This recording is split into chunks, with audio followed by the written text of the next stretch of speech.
Welcome back to another glorious edition of Chaos TV. And Chaos today is talking, of course you can already see, TNA. I just got through watching TNA Impact from Thursday. I know I'm a little behind. As always, I'm behind in everything. Alright, so you're just going to have to calm down. Just hear me out. From what I gather on TNA and the last couple of impacts, they've been good. Nice lead in to Slammiversary. I think every angle that they're running right now is good, except really the Knockouts title thing. And the only reason I say that is because there wasn't some kind of confrontation between either Angelina or Winner and Mickie James, and apparently Angelina's got a title match at the pay-per-view at Slammiversary 9. So I am very much looking forward to that, as I'm sure a lot of wrestling purists are, as far as women's wrestling goes anyway. I know my friends over at Diva Dirt are looking forward to that. I know I am. Very, very much. But TNA started out with a brawl between Velvet and ODB, and I'm sure that's going to form into some kind of match at the pay-per-view. I hope that they do a couple of matches. I hope this is not just a one and done for ODB, but you know, it's liable to be, because you know, and there's a lot of truth actually to this storyline, because ODB, you know, got resigned or got pink slipped, but really kind of because of Velvet, not because she's sleeping with anybody backstage, but because, well, as far as I know, or ever did, but because the company knows that she is ratings and people want to see her. And, you know, Velvet, I've always said Velvet's not that great in the ring, and Angelina's a whole lot better than Velvet is or ever was. I think Velvet has improved by leaps and bounds since she's come into TNA, but I mean, she is still not you know, like a Mickie James, or like even Winter or Angelina Love. I mean, she's just not on that level yet. Tessmacher, she's come in, and Tessmacher's not even on the same par as Velvet is, but she's getting better. So, and I like that. I'm just going to quickly talk about the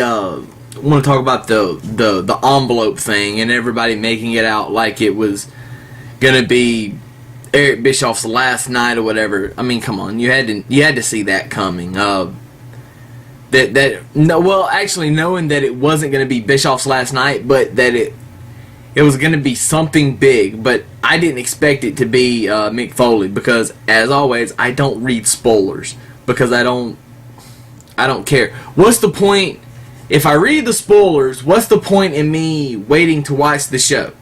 That's just like with SmackDown. I don't read SmackDown spoilers. Now, I read pay-per-view spoilers to get an idea about how maybe they're going to go, but I normally don't get to those until the day of the pay-per-view, so it's fresh on my mind, I guess you could say.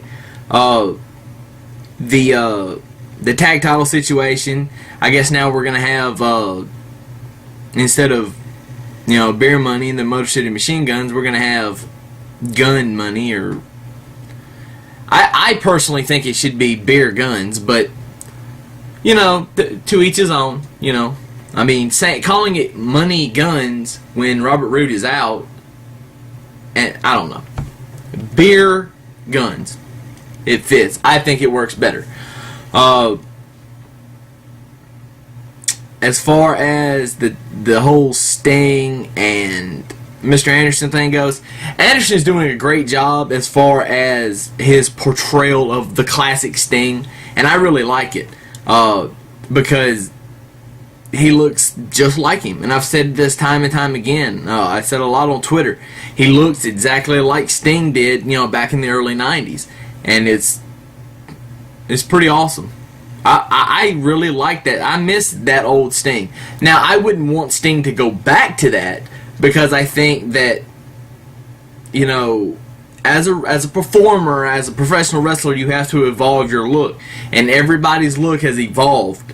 A couple people go back to what they originally had, and some people go back but alter it a little bit, like Hogan did when he did, you know, the NWO. He was the whatever, and then when he went back to the red and yellow, he did it kind of like he was still Hollywood Hogan, but he was kind of like he wore the long tights instead of the short whatever. But from top to bottom, and Eric Young is just phenomenal as the not so great Muda. That was just classic. I love that. And the Mist, I was waiting. That was the one thing that I was waiting for, is because Anderson was doing all the Sting stuff, and I was waiting for Eric Young to blow the Mist. Just one time. I just wanted to see it one time. And the Mist, by the way, is one of the most over things, one of the most over gimmicks in professional wrestling, and nobody ever does it. Nobody does it anymore.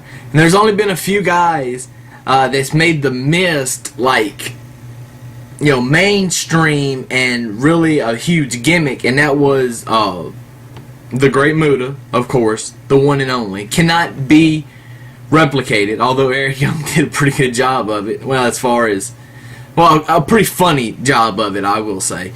And Tajiri. So, but I mean, there's been others that's used it, but those are probably the two most notable names as far as the Mist goes.